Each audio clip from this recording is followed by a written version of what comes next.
দেশের ইসলামী ব্যাংকিং খাত শক্তিশালীভাবে গড়ে তুলতে ভালো নিরীক্ষা এবং সুশাসন প্রয়োজন। পাশাপাশি পুরো ব্যাংকিং কাঠামোয় স্বচ্ছ পরিচালনা পর্ষদ জরুরি বলে মনে করেন বাংলাদেশ ব্যাংকের গভর্নর আহসান এইচ মনসুর।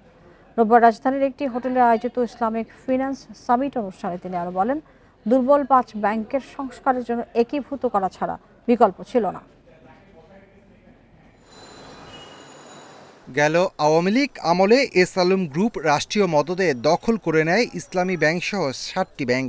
এসব ব্যাংক থেকে নামে বেনামে ঋণ নিয়ে লুট করা হয় লাখো কোটি টাকা।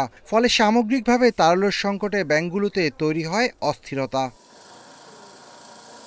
ইসলামিক ফাইন্যান্স সামিট অনুষ্ঠানে বক্তারা বলেন, দেশের আমানতের 25% রয়েছে ইসলামী ব্যাংকগুলোতে, আর 4 কোটির বেশি আমানতকারী ইসলামী ব্যাংকিং কার্যক্রমের সাথে যুক্ত রয়েছে। গুটি কয়েক ব্যাংকে আমরা দেখেছি যে ইসলামী ব্যাংকিংয়ে তো ইসলামিক প্র্যাকটিস নাই। সো আমরা লোন নিয়ে কি বলা যায়, জালিয়াতি হয়েছে। যে জালিয়াতি কি ইসলামিক এটা সাপোর্ট করে না। যে কোনো লোন তো অ্যাসেট ব্যাক হতে হয়, তার মানে তারা ইসলামী শরিয়া মানেনি। আবার এটা ভেবে নেওয়া উচিত না এটা কনভেনশনাল ব্যাংকিং ইসলামী শরিয়া মানে না, এটা টোটালি ভুল ধারণা।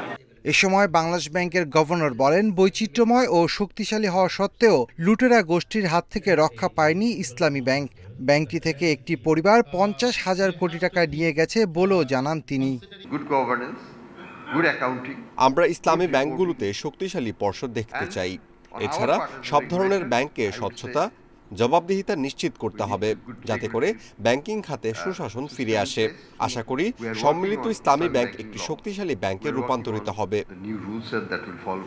বক্তারা জানান, দেশে ইসলামিক ফিন্যান্স শিল্পের ভিত্তি সুদৃঢ় করতেই এই সামিট। এতে উপস্থিত ছিলেন দেশ বিদেশের নীতি নির্ধারক, বিনিয়োগকারী, আন্তর্জাতিক ইসলামী দার্শনিক সহ শরিয়া বিশেষজ্ঞরা।